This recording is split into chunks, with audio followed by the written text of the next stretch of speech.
Hello hello, j'espère que vous allez bien, ici tout baigne. Alors je vous fais une petite vidéo pour vous montrer un petit peu les évolutions de cet été dans la table de jeu qui, comme vous pouvez le voir, a énormément bougé.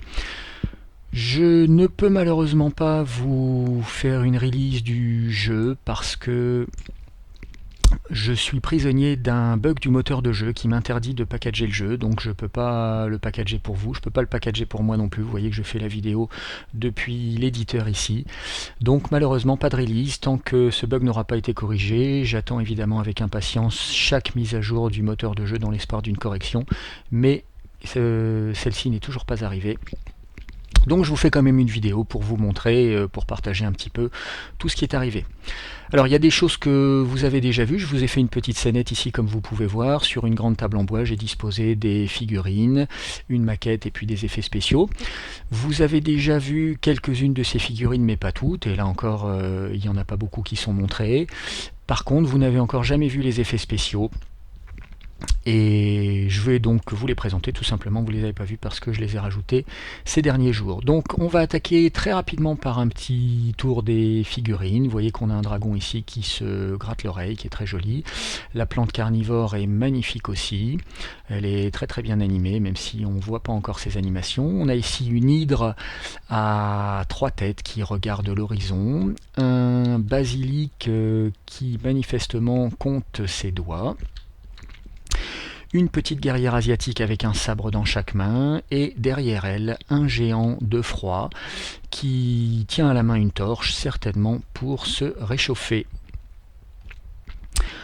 On continue notre tour avec un guerrier ou chevalier noir ou paladin sombre ou ce que vous voulez qui lui a une grande épée dans la main droite, un bouclier dans la main gauche.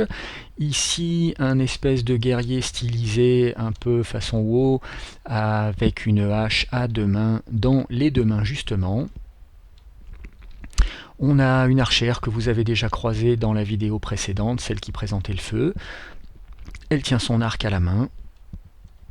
Elle est suivie de près par un adepte de la mode qui manifestement aime les boîtes en carton et qui est armé d'un poulet et d'une patte de baseball munie d'une lame de scie circulaire. Donc il y a un petit stock de conneries dans le jeu, tout à fait sympathique.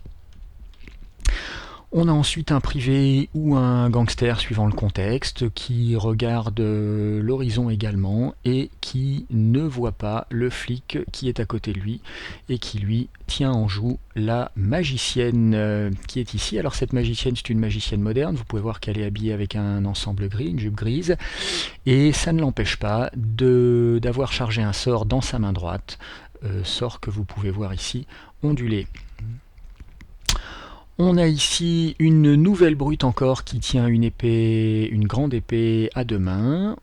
Il y a ici un magicien qui lui dispose de 2 sorts, un dans chaque main, magicien plus classique avec son chapeau pointu comme il se doit.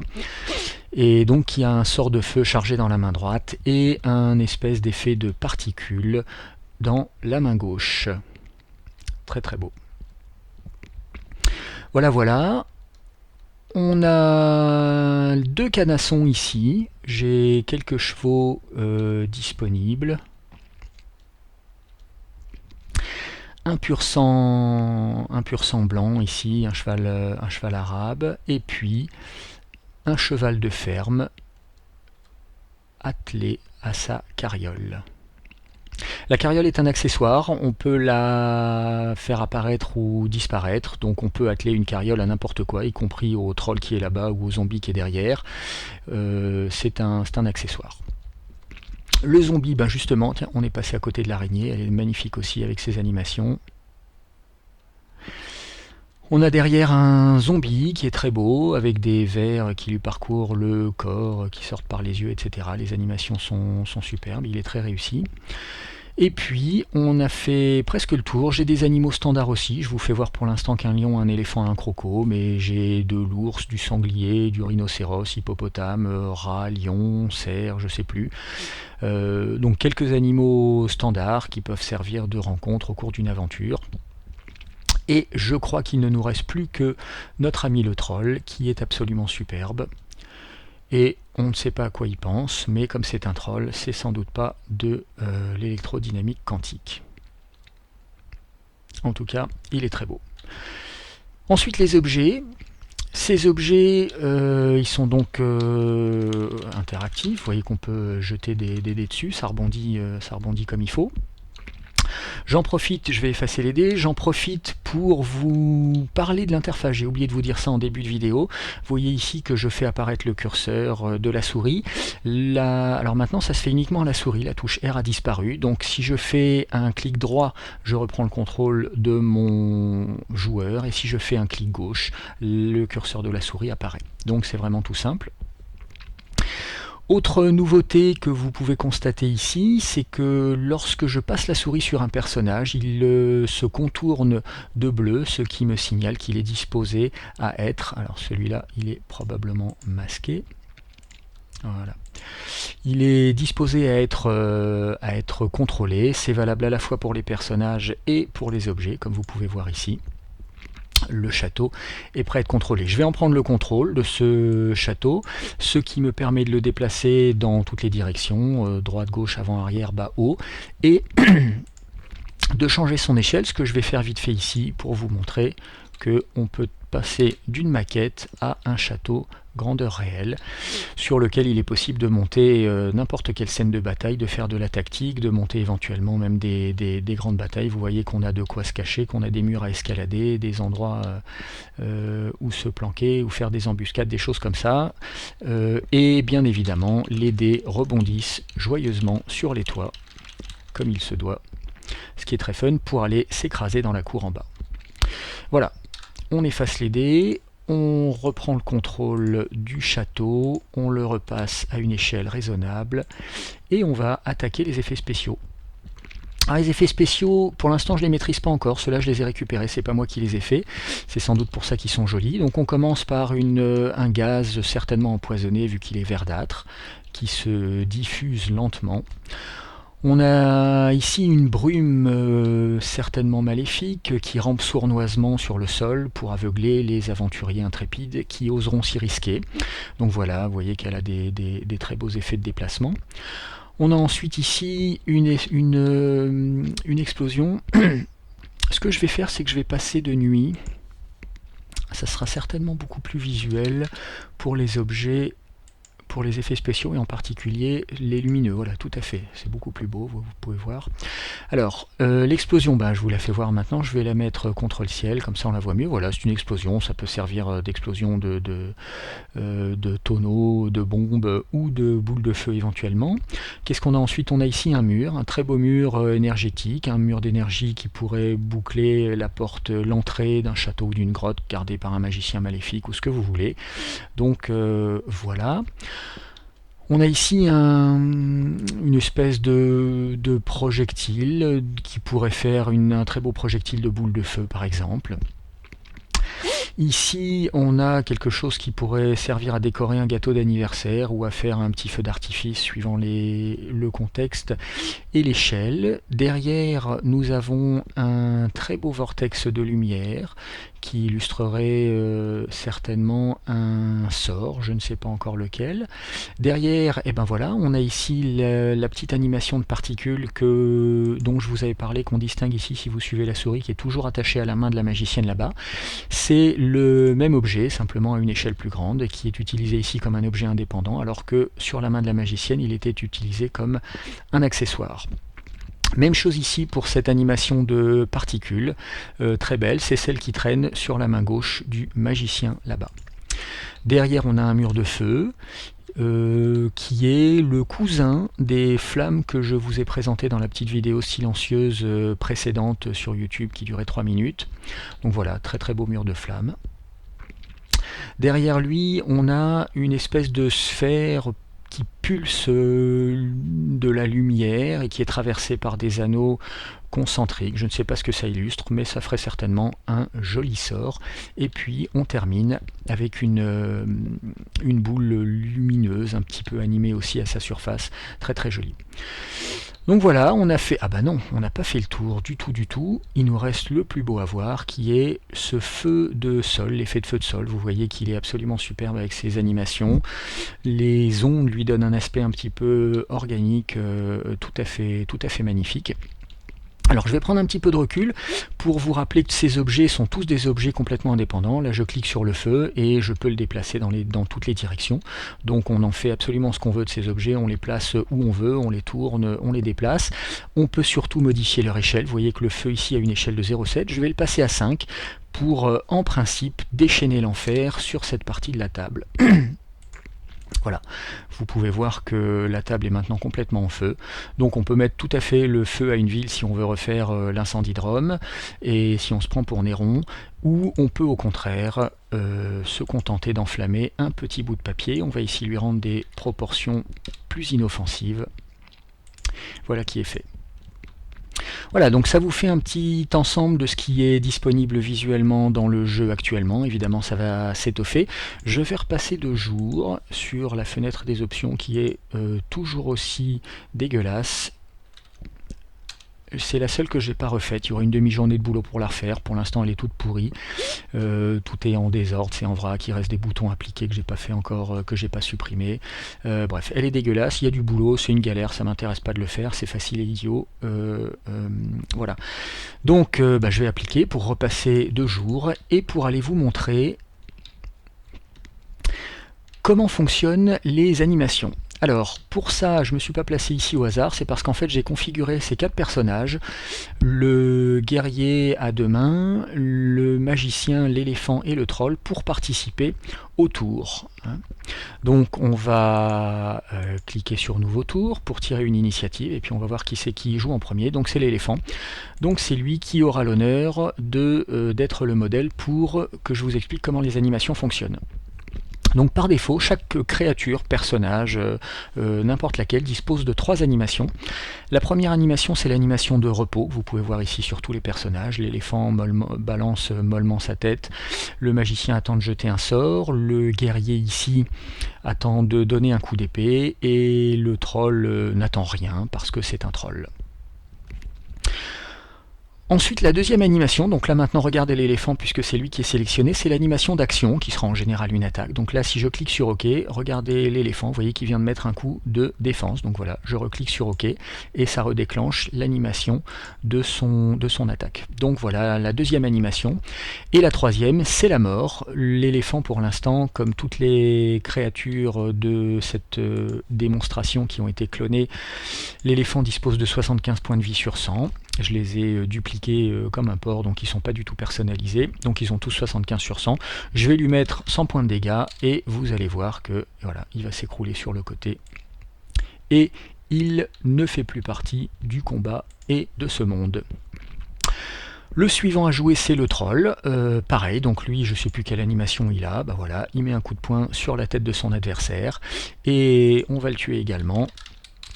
Comment il meurt? Un genou à terre, face contre terre, et c'est plié. Voilà. Le suivant, c'est le magicien, qui va certainement jeter un sort. Voilà, je le refais si vous n'avez pas regardé. Et voilà, un sort jeté, un sort de feu. Et pareil, on va le tuer. Attention, vous êtes prêts, il va s'écrouler comme un flanc. C'est parti. Et voilà, un magicien de moins. On termine avec la brute qui, lui, comme action, j'ai sélectionné, pour son action, j'ai sélectionné un coup d'épée à 2 mains, puisque vous voyez qu'il a une animation de repos d'épée à 2 mains. Donc voilà, il va mettre son slash. Voilà, un coup d'épée, 2 coups d'épée. À chaque fois que je clique sur OK, il met un coup d'épée. Et on va le tuer également. Le voici, foudroyé miraculeusement par la main de Dieu.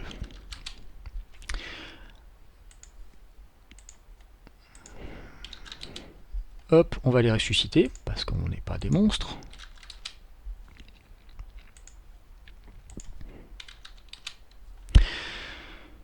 Et voilà, non, j'ai oublié l'éléphant, il était en tête, le voici. Voilà, alors je vais vous faire voir un petit peu maintenant comment ces interfaces fonctionnent très vite, hein. C'est pas un tuto mais c'est juste pour vous montrer. Pour ça je vais utiliser le paladin qui est intéressant parce qu'il a 2 objets séparés, 2 objets différents, un dans chaque main. Donc on va le sélectionner ici, on va ouvrir son interface et je vous présente très rapidement l'interface. Alors Les pions et les persos, ça n'a pas évolué, hein. On a toujours les propriétés du pion, les déplacements, les proportions, si on veut en faire un géant ou un nain. Ça ne pose pas de problème pour tous les personnages évidemment, hein. Le dragon qui est derrière peut faire 2 mm comme 2 km de haut. Et puis évidemment, on peut allumer et éteindre la lumière, ça n'a pas changé. Idem pour la feuille de perso, on le fait participer au tour si on a envie. Vous voyez que j'affiche le tour ici. Tu participes pas, tu participes pas. Vous constatez également que le bouton appliqué a disparu, hein, donc maintenant toutes les modifications sont prises en temps réel. Vous voyez qu'ici il a 75 points de vie, si je le passe à 0, il meurt. On va lui redonner ses points de vie. Donc voilà, tout est pris en temps réel. En dehors de ça, il n'y a rien qui a bougé. Et les nouveautés sont les suivantes. Donc désormais, il existe un bouton pour afficher la fenêtre des animations. Donc les animations, il y en a 3. L'animation de repos qui est celle par défaut, l'animation des actions et l'animation de mort. Donc je sélectionne ici une animation parmi une liste déroulante. Et voilà, si je veux qu'il se mette à danser par défaut, eh bien, le voici dans un Gangnam Style endiablé. Il est tout joyeux et on le comprend avec une animation de cette qualité.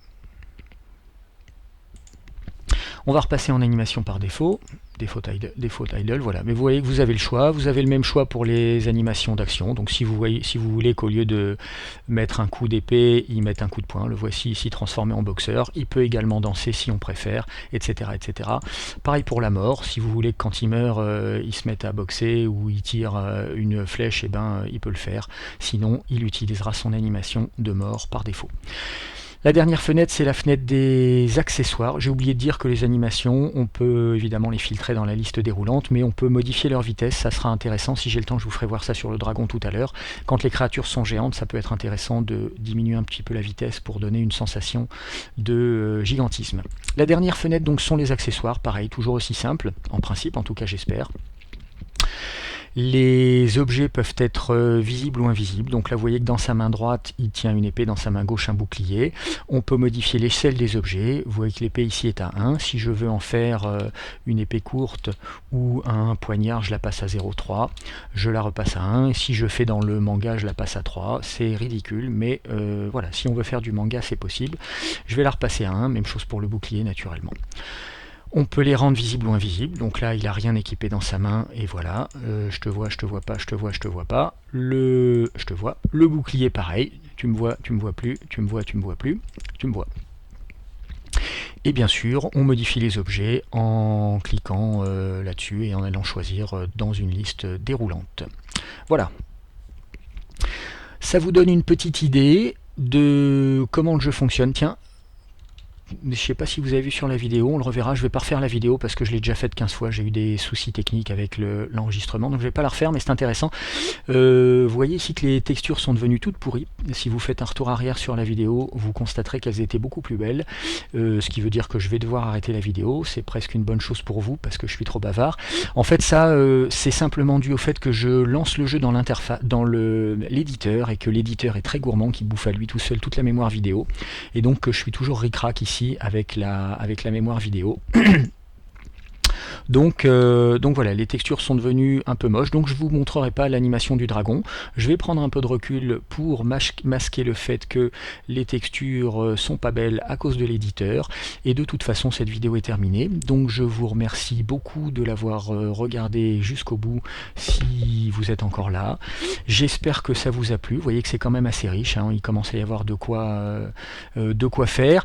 Mon but a toujours été autant que possible la simplicité, mais surtout la diversité. J'ai pas encore énormément de choix dans les personnages, par contre vous voyez qu'en modifiant les tailles, en les équipant d'objets différents, main droite, main gauche, avec des échelles différentes, avec les sorts, avec tout ça, on a quand même moyen de diversifier beaucoup les personnages, les personnaliser un petit peu, et donc de faire apparaître sur la table beaucoup de personnages différents sans se perdre avec toujours la même figurine. Voilà, encore une fois j'espère que ça vous a plu, et je vous dis à très bientôt. Je vous fais une release dès que possible, parce que là le jeu est tout à fait utilisable, hein. Il traîne encore certainement évidemment des bugs, j'ai des gros chantiers à lancer, des choses comme ça, mais globalement ce que vous avez vu là c'est tout à fait fonctionnel, on pourrait l'utiliser en l'état sans aucun problème. La seule chose qui me bloque encore une fois, c'est ce bug du moteur de jeu qui m'interdit de packager pour moi et pour les autres. Voilà, donc je vous fais une release dès que possible. Je vous remercie encore d'avoir regardé la vidéo, et puis bisous à tous, et à très bientôt. Salut.